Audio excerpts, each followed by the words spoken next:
Hi guys, welcome to my channel. It's your girl Charla. Today I'm gonna show you how to make this delicious green fig, also known as green banana and saltfish recipe. This is definitely a recipe for anybody that loves saltfish, or if you love seafood, then I've got you covered with this delicious Caribbean dish.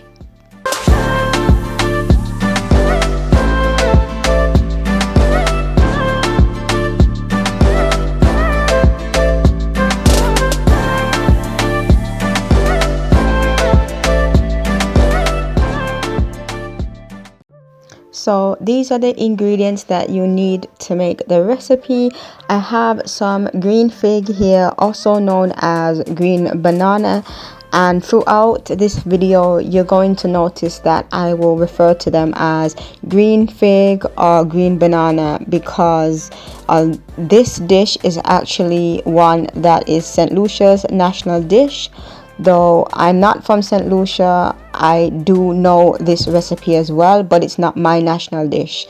So that's the reason why I'm going to refer to it as green fig, just out of respect for St. Lucians because of the title, and also for other islands like Trinidad, Dominica, Grenada, the other islands that refer to it as that as well, just to acknowledge that I know that's what they refer to it as. So that's what I'm going to do.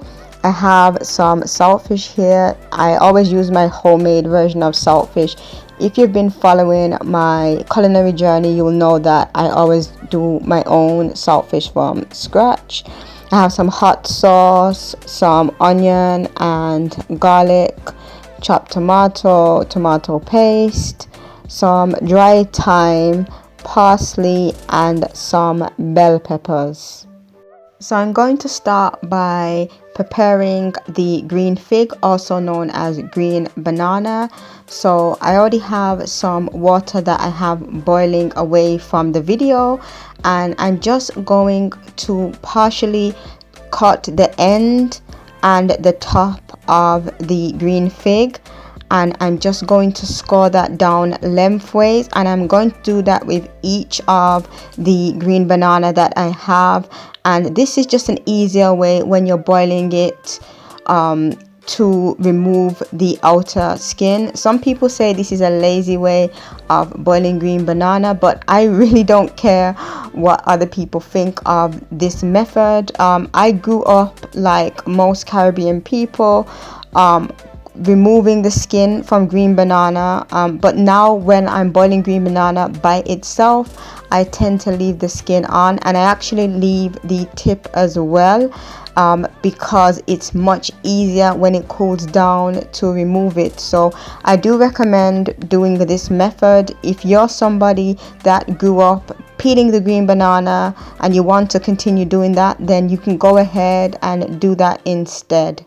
So here is the saucepan that I have with boiling water, so it's ready to go, and I'm just going to add each of the green fig to the boiling water, and I'm just going to leave this now to boil and cook through.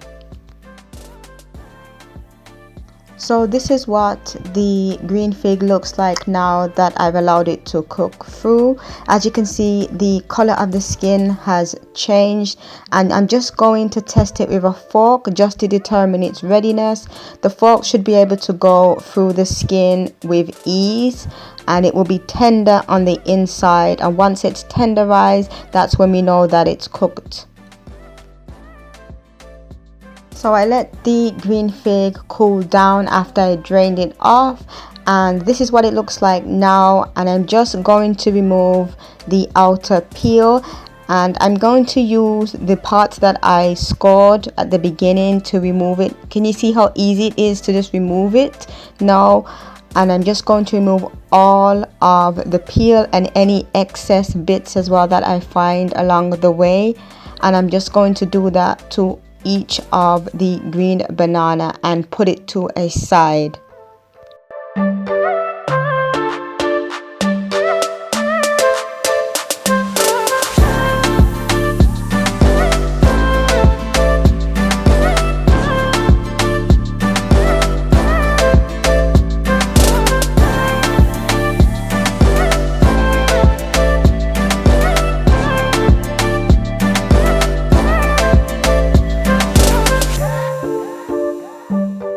So now I'm going to cook up my saltfish. So I'm gonna start by adding some olive oil to my frying pan, and I'm using a non-stick frying pan to cook up my saltfish. And then I'm going to add my onion and garlic, and from there I'm just going to saute these ingredients until they are soft and translucent in color before moving on to the next step.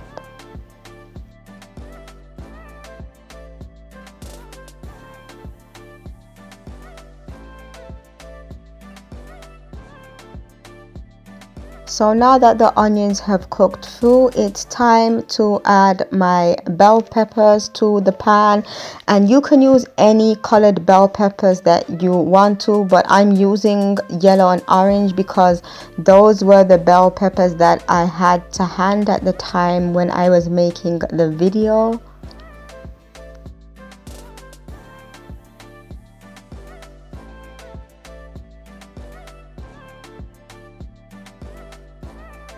So now that the bell peppers are soft and cooked through, it's time to add my tomato paste and my chopped tomato, and I'm just going to start to fold those in with the rest of the ingredients.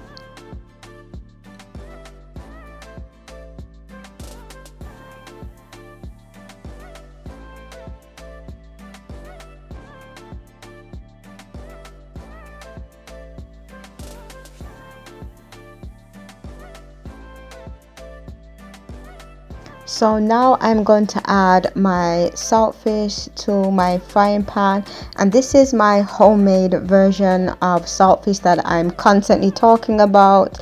I'm going to leave a link to how I prepare mine in the description box for you to follow on to.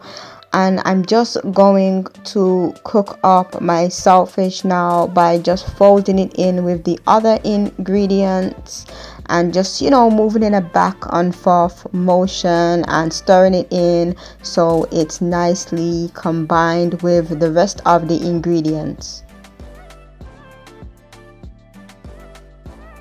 So my saltfish is looking good to go right now and has a beautiful reddish tone to it. So I'm just going to add a splash of water just to create a little bit of moisture to the pan, so it's not too dry or anything like that. So I'm just adding just a small amount, and I'm just going to continue to stir those ingredients.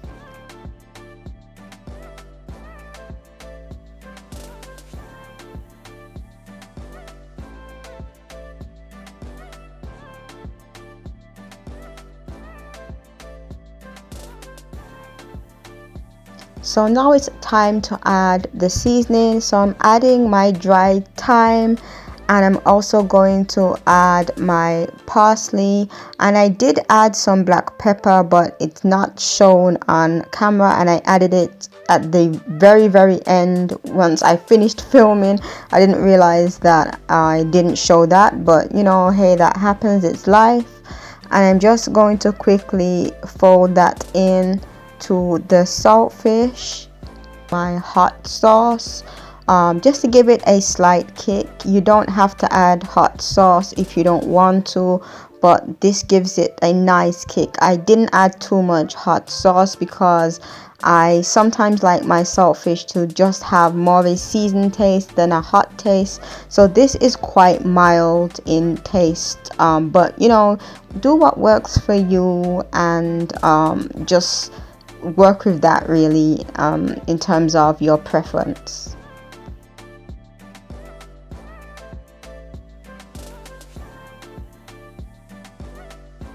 So this is what our green fig, also known as green banana and saltfish, looks like. Don't forget to like, comment and subscribe. The link to the recipe will be in the description box. Thank you so much for watching this video.